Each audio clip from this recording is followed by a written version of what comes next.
Welcome to this video. This video is all about electrics in France.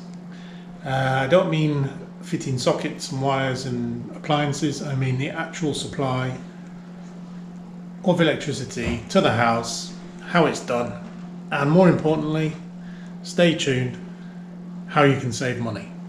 And not just a little bit of money, but a lot.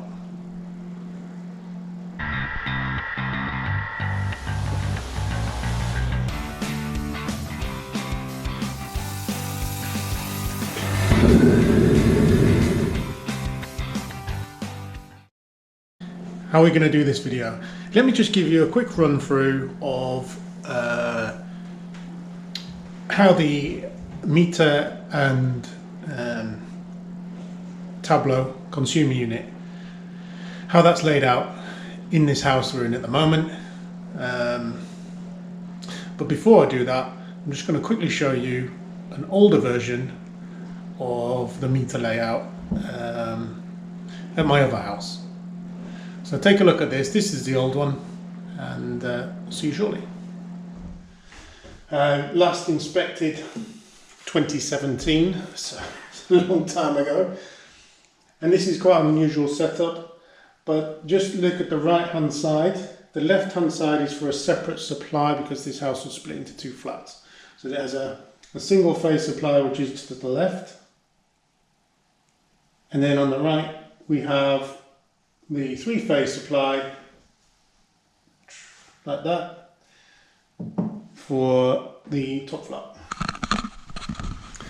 You have the meter, the cable's coming out of the meter, which has got a seal on, an old lead seal, and then an on-off button for us to use, and then the bottom section is for us to make a contact in. The earth from this is supplied from a ground spike down below. Yeah. At the bottom, you can see they have this screw. Let's see if I can show you a bit better.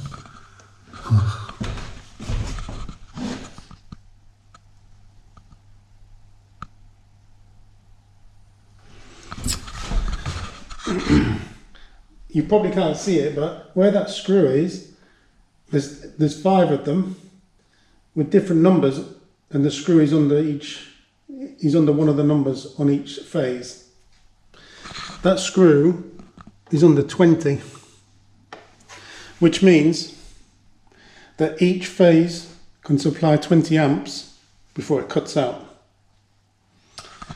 And that's what they class as a 12 kilowatt supply. So you've got 3 lots of 4,000 watts.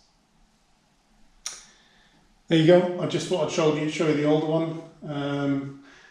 This is due to be changed for a Linky, but I wasn't here when it was done, so now I have to phone up and get them to come and do it, along with all sorts of other stuff. Right, that was an old one. So what we're going to do now is have a look at the one I've got for this house and talk you through some of the features or aspects of it. Once you've done that, I'll see you shortly. Okay, so it's cold, so I'm wearing a jacket, obviously. Let's have a look at what I've got meter wise, electrical supply wise, here in my main house. Okay, so as discussed, the electricity arrives from the main supply, which here is supplied by overhead cables. It comes across the road from the other side, down the side of the building, and into this box. So, what happens then? In here is some fuses. Let's see what that is. What's that? That's for my timer. In this top part is some fuses to protect the supply. So with this meter, this is a Linky meter, usually green, similar to this, and these are pretty cool. They're smart meters, and you can log into it via the web and see how much you're using, how much your bill is going to be, and I'll show you all about that shortly. I'll also show you how it's possible to save some money. So watch this video to the end, and the last section is on how you can reduce your monthly bills and what the options are. So the 3 cables come in, and it's 3-phase, so we have 3 lives and 1 neutral, and they enter in here, go into this box that monitors how much electricity it provides you. You can click through the front here and get all sorts of details.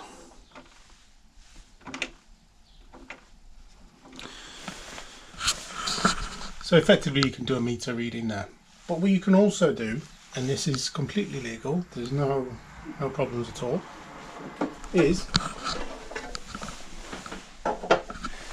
connecting something to remotely read the meter, provide the information instantly on your phone, or as I do on my desktop, or on the new wall panel screen, which you will see in one of the videos. They sell wireless adapters. You just plug in and that's it, and it goes straight to your phone. So have a look at that if that interests you. When it comes out the bottom, we have the main switch. So the main switch you can't access at the top. This is also a safety device, but it trips out at a lot higher value than the ones you're used to seeing on here. But anyway, it's there. At the bottom of this is where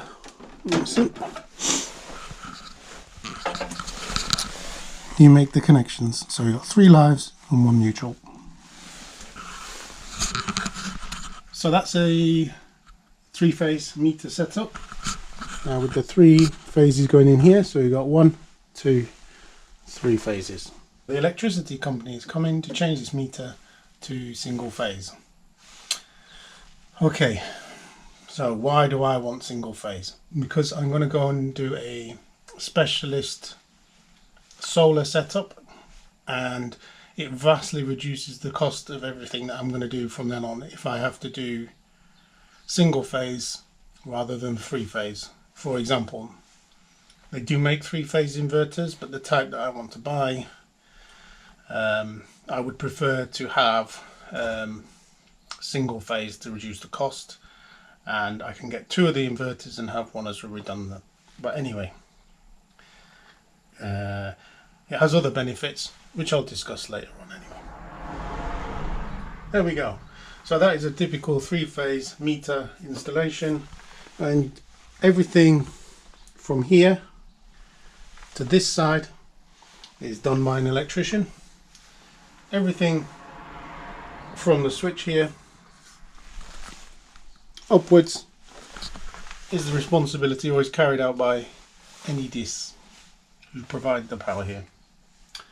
So as I say, this is now going to be changed from 3-phase to single phase, and from 12 kilowatts down to 9 to save me some money, which I'll get to at the end.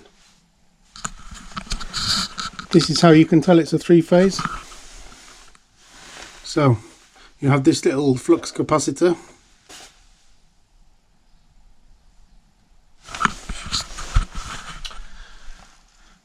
There we go. Let's wait for the guy to come. I'm not going to film him because that's not fair, but as soon as he's gone, I'll show you what the single phase looks like, and you'll be able to see the difference between the two. That's it really. New meter, but the difference is we don't have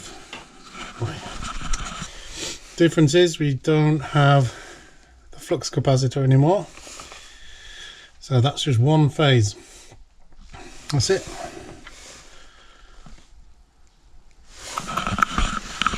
Starts at 0. So cool. We've got a new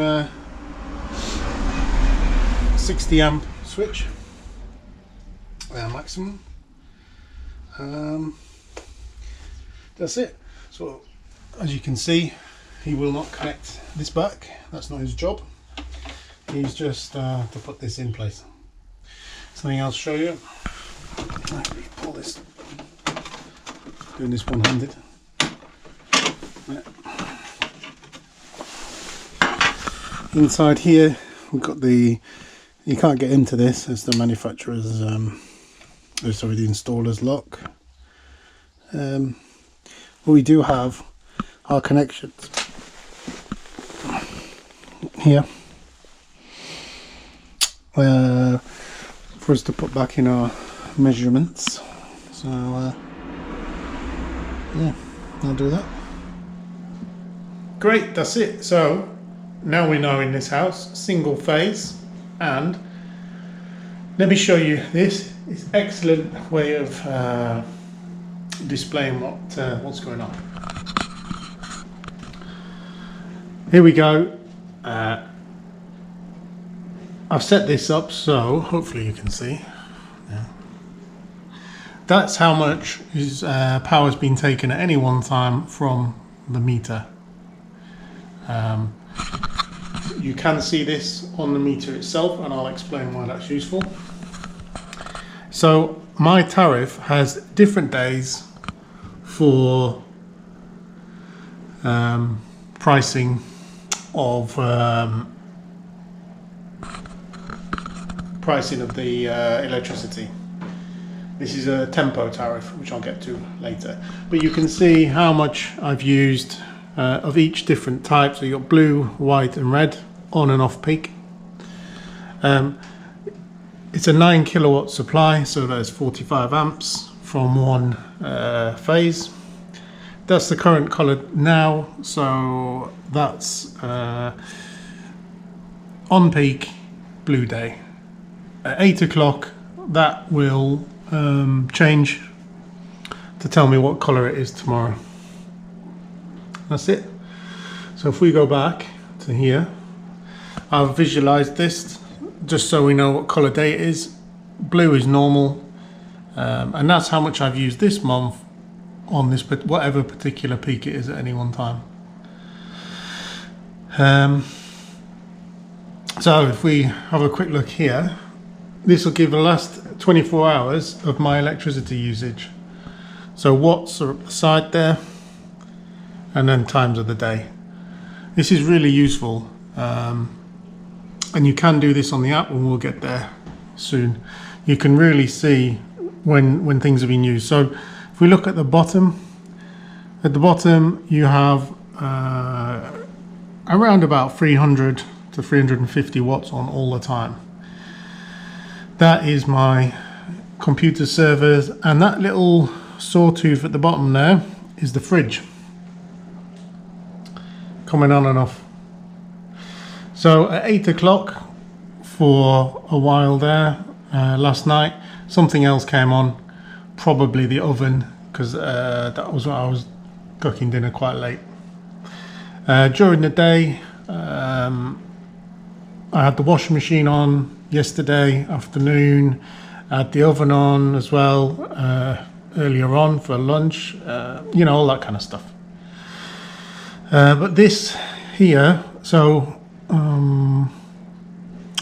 this peak here is the water heater, so that comes on after 10 o'clock and before 6. Then this morning at 7 o'clock the towel warmer comes on in the bathroom, and so on and so forth. That's today, and I've been doing all sorts of crazy stuff, so that's why it's so high. And then I've got an electric car as well, so that takes an awful lot of electricity. Let's have a look now at how you can save some money. I know you've all been waiting for this, so first and foremost, number one is know what you're using. So in order to do that, download the app EDF MOI for the phone. If you don't have it on your phone, you can do this on the computer. So once you're in, you can look at Ma Consummation, which will show you how much electricity you've used, euros or kilowatt hours. You can see at the bottom there, you can select between the two. You can do it by hour, so it gives you in half-hour blocks. And to be able to do that, you have to go to a different part of the site and enable your every half an hour check-in, error check-in. The there you see euros. You can see per day what you're doing, and because each day is different for me, different color. So that's a red day, and it costs €3.04 for that red day. And I wasn't here; I was away on holiday, so that was just the house doing nothing. It cost me €3, but exactly the same the day before was a blue day, and that cost me €1.28 for exactly the same usage. So you can see the difference between a red and a blue day. Okay, so if you go to Mon Compt and click on Preferences and scroll down, you can find a option, just at the bottom there. Follow your Consummation daily and follow it every half an hour. So ensure that that button there is ticked. Okay, so there we are. The EDF app will tell you every 30 minutes what you've used in that 30 minutes, but it takes a day to update. Likewise online as well. You can buy devices, which I mentioned earlier, that you plug in. It'll give you instant, like this. It'll tell you instantly what you're using.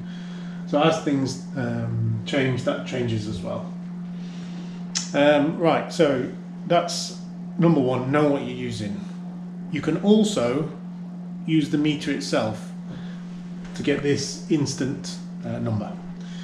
So let's go downstairs and I'll show you how you can find out what you're using at any one time. Here we are, down in the basement, back with this. Ignore all this for now. This is part of the solar project on a different video, so this is not applicable to anything that we're doing here. This is just for standard electricity. Right, let's have a quick look. So my device is saying 1500 watts, transmitted by this via my Wi-Fi, but you can actually do it yourself. So as soon as you press a button, this lights up, and there's loads of different options on here, and we want to scroll through. First of all, you can find out what contract you're on, name of your contract, what it is today, so on peak blue,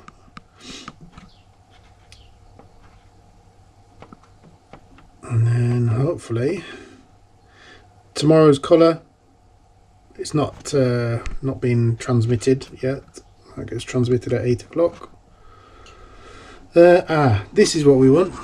So look, if you find it where it says Puis Ap Soutir, the number above it is exactly what you're using at any one time. So 1500.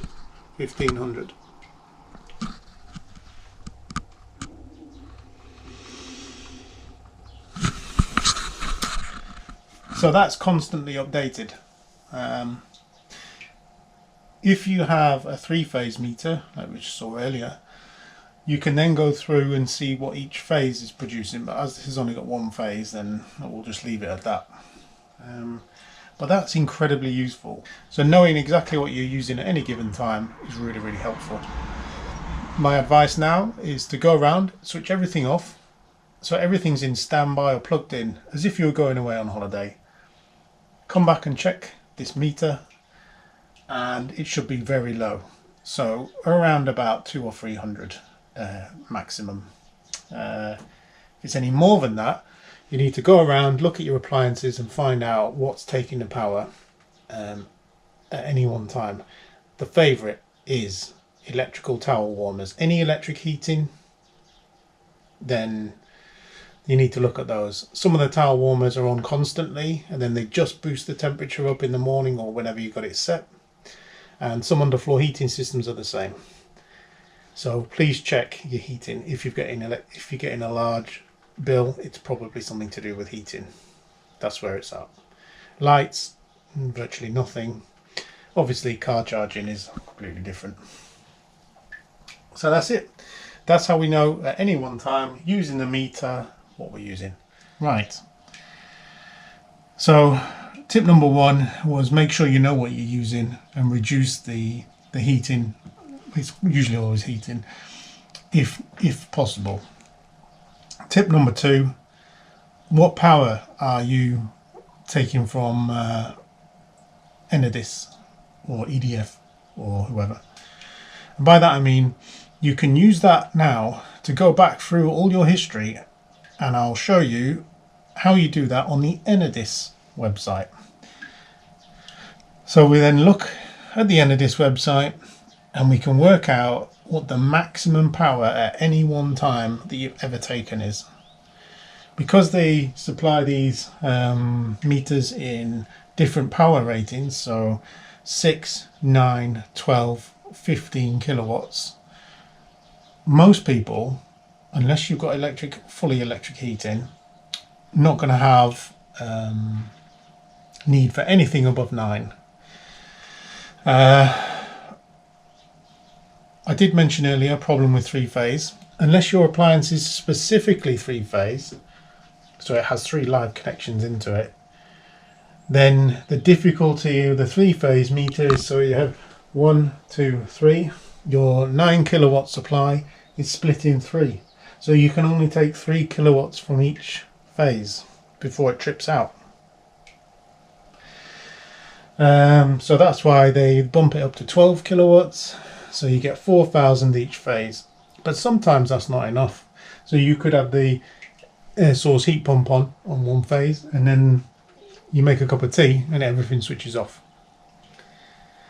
You don't suffer that with the single phase. It's 9 kilowatts. Turn everything on up to 9 kilowatts all at the same time if you wanted, and it wouldn't make any difference. Only the second you go over that 9, it cuts out.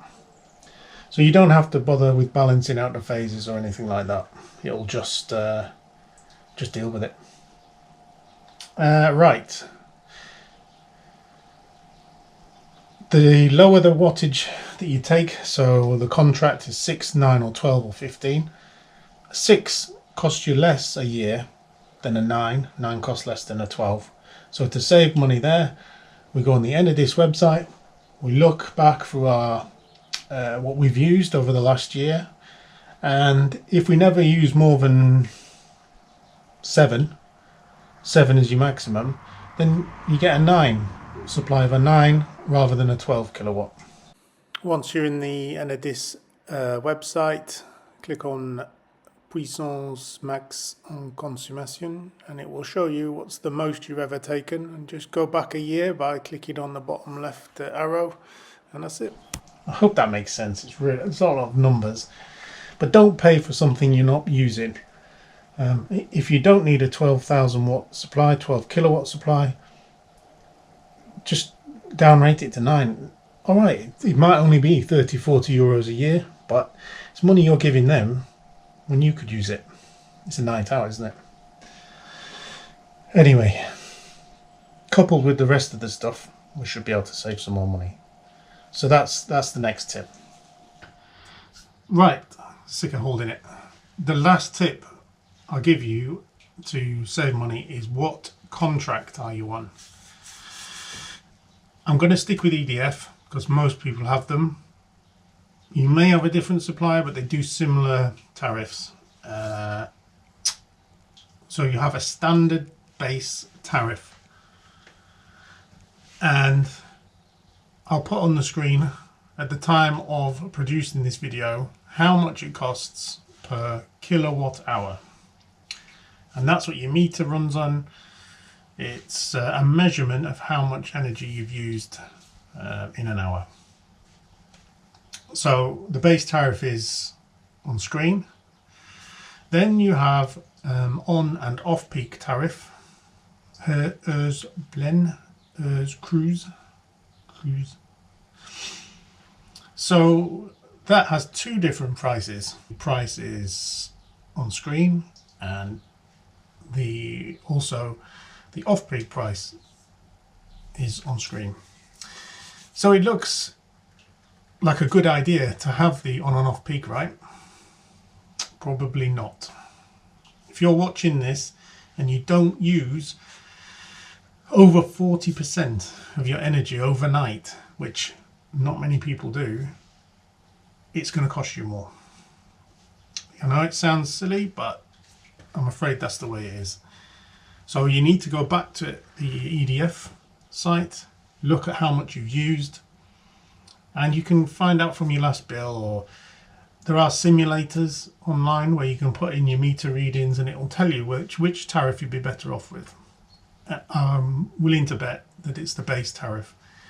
The base tariff costs less a year, and the price for during the day is cheaper. And that's probably where you use most of your electric.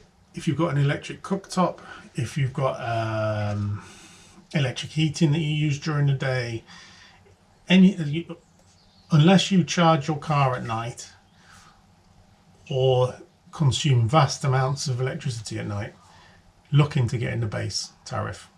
It will save you some money. And at the same time, you can reduce your maximum amount that you can use, that 6, 9 or 12 or 15, you can bring that down. And yeah, that's going to save you a lot of money, I think. The third option is what's called a tempo tariff. Every day has a colour assigned to it. Normal days, so from the end of March, beginning of March to, no, hold on. So from the end of March to the beginning of November, you can only have blue days and white days, and I'll put the prices on there now. So today's a blue day and we've used all the white days this year, so from now till November the 1st, this is the price I'm going to pay for electricity. You can see it's massively different. I think it's 12.96 pence, or about cents, for a kilowatt hour overnight. So let's say you had a large stack of batteries that you could charge up overnight. Surprisingly, you could then use that electricity all day at that price. Now, from November to the end of March, the days vary. So you can have a white day, which the prices are on the screen now. It's not too bad, it's just like a normal day. Doesn't really, but I don't worry about white days, to be honest. And then you get a certain amount of red days, and they are usually used in January and February, and the cost during the day is astronomical. So between 6 a.m. and 10 p.m, 75 or 76, it'll be on the screen now, per kilowatt hour. That's an awful lot. You just turn something on and it's a lot of money. So you basically got to use no electricity. You can use lights, TV maybe, but no heating, absolutely no heating, and no charging the car from 6 a.m. till 10 p.m. After that time, it's more reasonable. So water heater on overnight is fine, it's no problem. Just got to avoid those red days. And that is the cheapest, currently the cheapest tariff available in France from everywhere. Now, if you have a holiday home and you only come in May to September, then that's for you.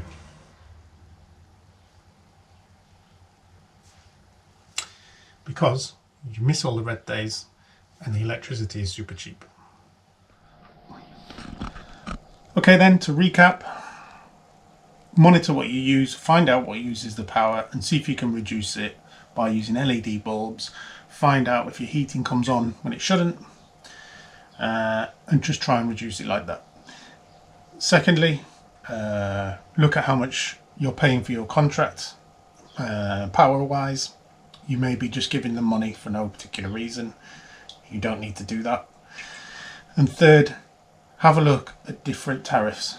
If you're on and off peak overnight, the standard one is probably not saving you any money.